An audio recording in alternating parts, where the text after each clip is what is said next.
Grass dancers put down to me. He said these grass dancers are actually they're sacred dancers. They're traditional dancers. And when the village was moving, they were going on a hunt. The elders and the holy people, they got a spot on the tall buffalo grass out on the plains. They called in these grass dancers before they set up camp. They would find a spot, dance the grass down flat. Then the holy people and the elders would go in and have a prayer ceremony before they set up village. Some of them say they're crazy dancers and they're war dancers. Well, they had many dancers you consider. The grass dancers would dance and pull tall buffalo grass up from the earth, put in their outfits. When they finished, then they were set up the village. A certain spot out there that was holy. All of our grounds are holy, but this circle is made, is chosen to dance in this circle. It's very sacred to us. This circle is blessed with tobacco, sweetgrass. We have 4 herbs: tobacco, sweetgrass, sage, and cedar. Tobacco and cedar is common over in west of the America.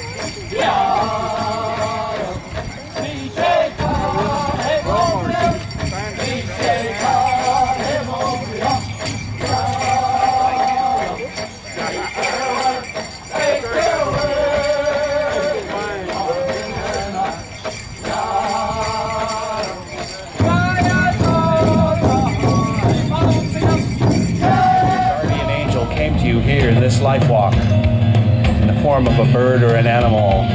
They come to help us. They come to teach us. This is Kaya, the turtle.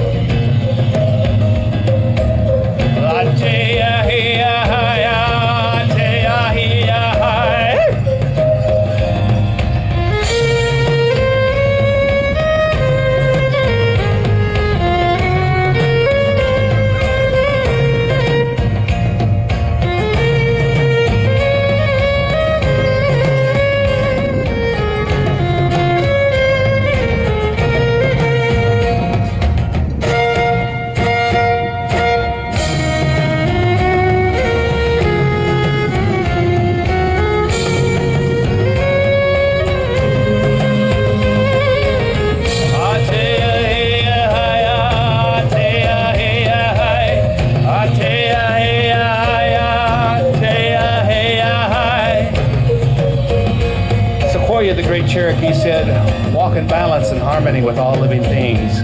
Let the animals know you mean good, and they will be good to you. They will be our helpers.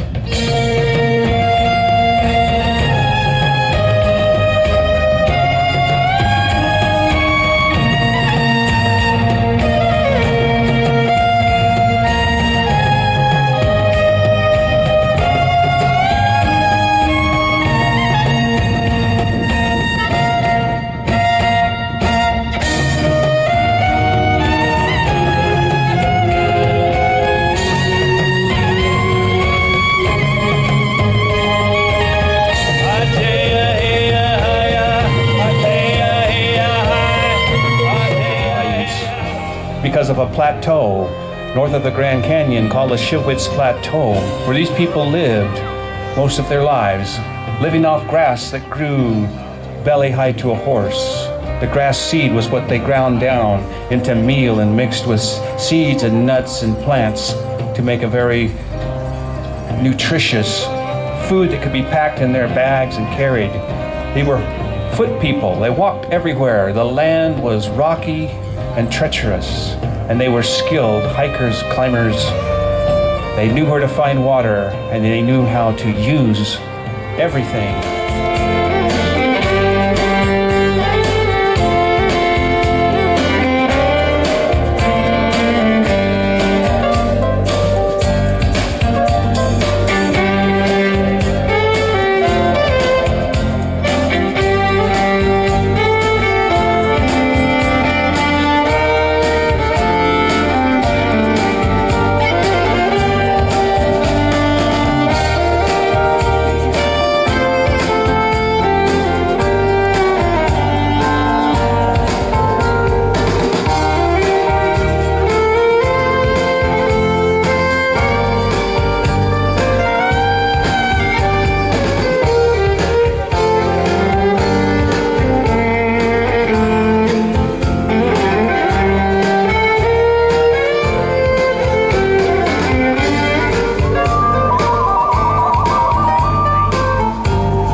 Saskatchewan, and Red Rivers of Canada, and were essential to settling the interior of Canada. They were trappers and frontiersmen and explorers. They were soldiers and merchants. They were farmers. And they have been recognized by the Canadian government as Indigenous people of Canada.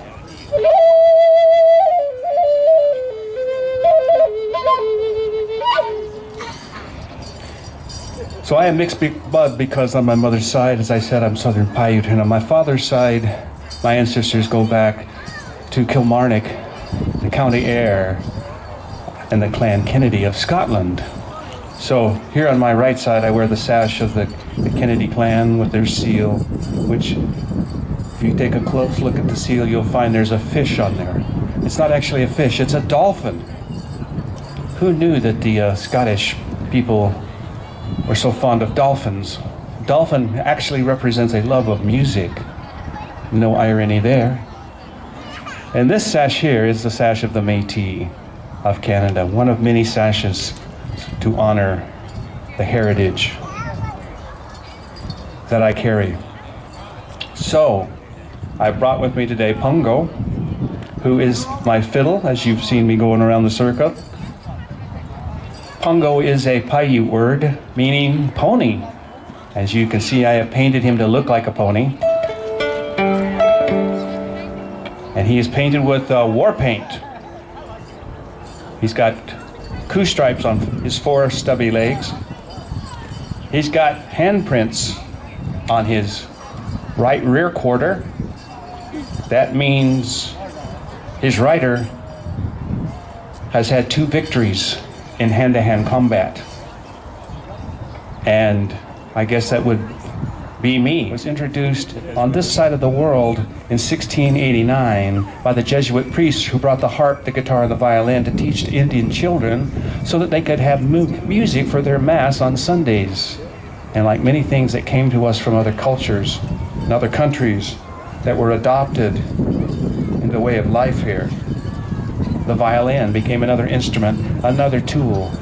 Pretty soon they were making their own violins, and this extended all the way up into the Arizona Territory, the state of Arizona, where the Apache made a 1-string bowed violin out of the agave cactus stalk, or the century plant.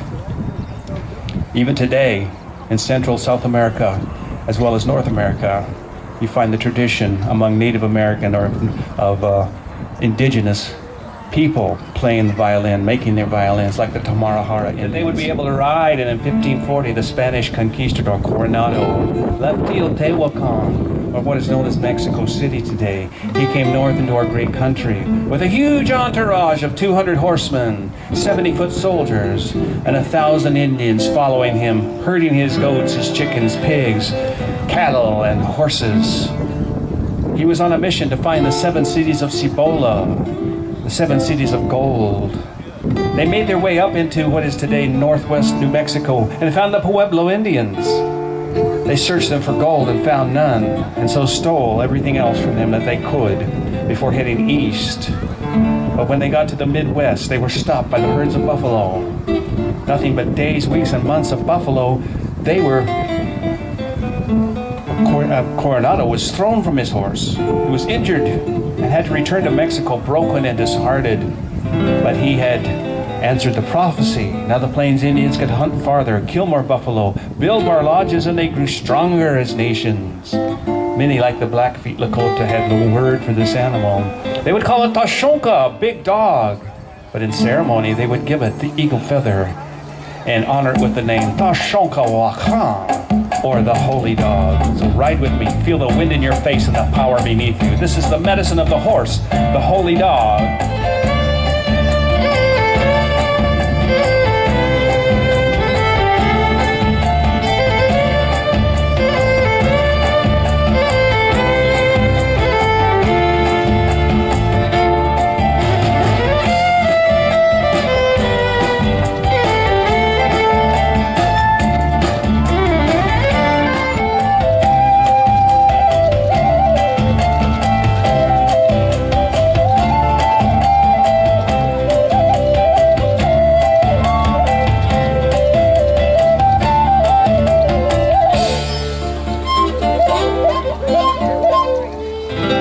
horse represents power, freedom, and independence. If you love the horse like I do, the horse is medicine for you. His teaching is to find your personal power, or reclaim it, break old habits that no longer serve you, so that you can learn to walk in a new way. That is the medicine of the horse, the holy dog, Tashonka Wacha.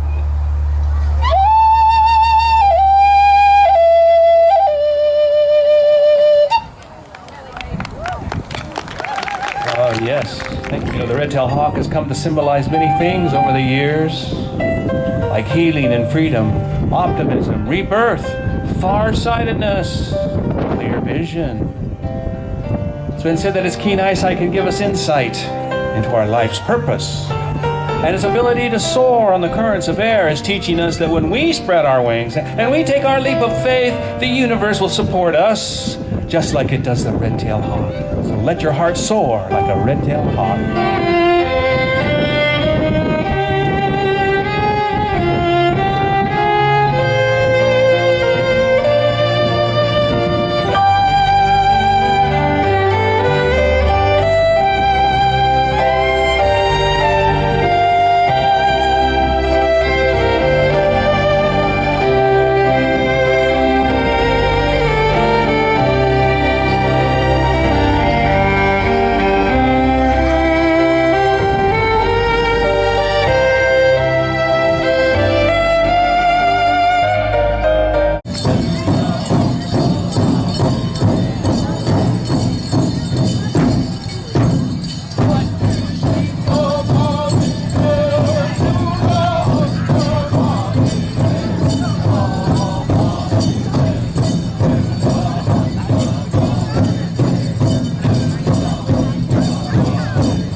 A big round of applause, ladies and gentlemen.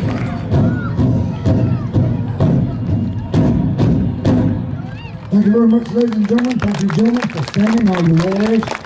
And thank you, Red Fire Singers. A beautiful song, beautiful dance.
they lost the trail, they're looking for the grass, they're looking for the tracks.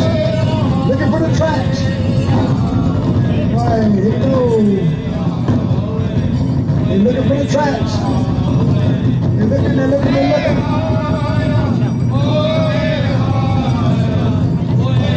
Oh, they just about got it. They found it. Here we go, follow me.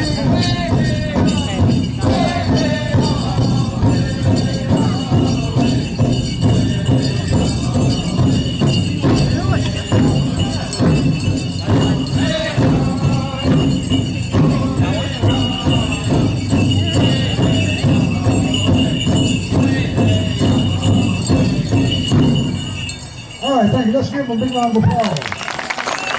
Good.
red bar singers. And behind the back. No cheating. Dance around, man. They got dance. Don't be standing now. If you drop, you gotta get out the circle. Uh-oh. Dance. Now, Georgia. There you go. Dance around. Uh-oh, now. Got another one. Okay, dancers, listen out. Hold both hands up. Both hands out. There you go. Put your hands behind your back.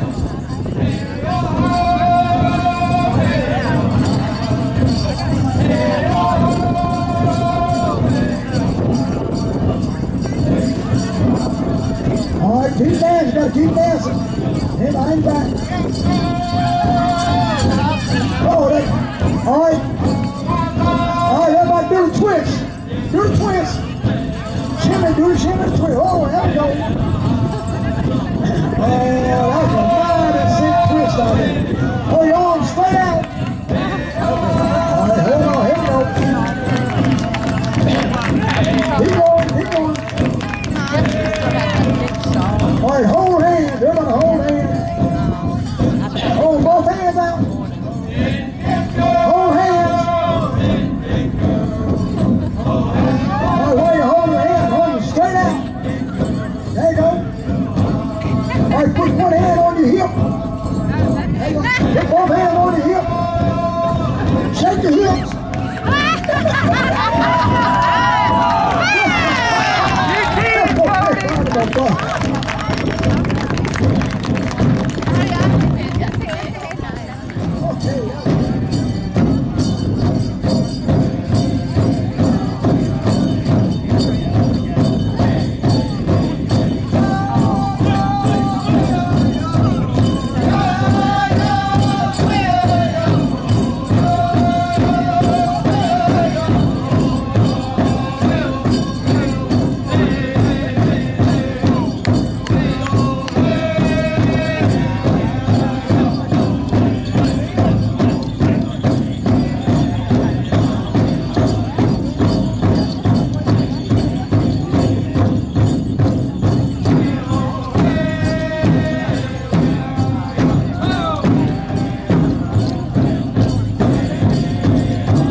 Thank you. I don't want to work the drum too hard.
They gave them their food, shelter, clothing.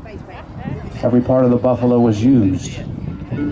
The buffalo, if you were in the plains back in the 1800s and you were crossing the plains in your covered wagon on a day like this, and you start hearing thunder, but there weren't any clouds in the sky, you better head for the high ground, because that means the buffalo are running. When the buffalo are running, you can't stop them, you can't turn them, you can't change them. The buffalo are still running today, if not just figuratively. When you find your life is full of chaos, confusion, turmoil, anger, and upset, That's when the buffalo are running. They're running through your life and they're kicking up so much dust and clouds you can't see clearly in your mind, or you're straight ahead of you. That's when you have to do what your ancestors did. You have to take to the high ground. You have to let the buffalo run, because when they have passed you by, they leave behind a blessing for you. And all we have to do to receive that blessing is to let go of our anger, let go of our resentment, and open ourselves up to receive the blessing of abundance and well-being. So let's go on the hunt for the buffalo now, and listen closely to this music. And if you do, you'll hear the sound that an arrow makes when it leaves the bow and connects with the source of abundance. This is Tatanka.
They were known as the Chemehuevi Indians.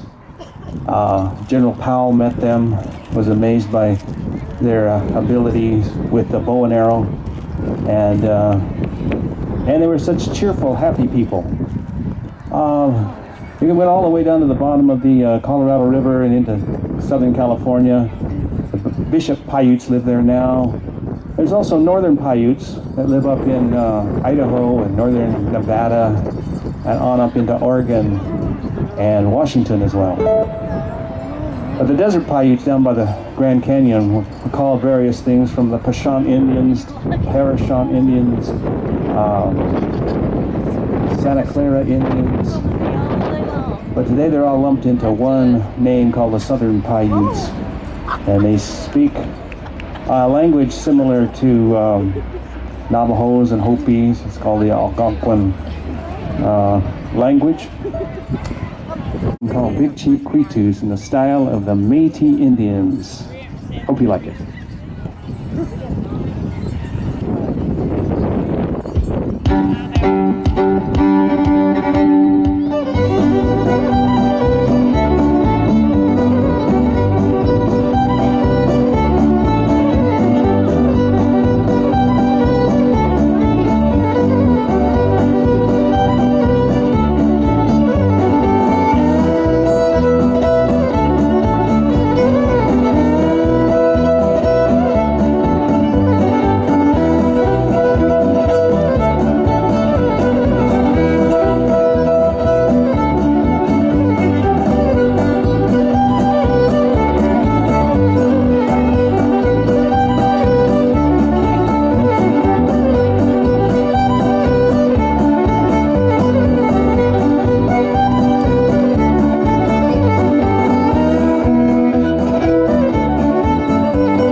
Oh, thank you very much.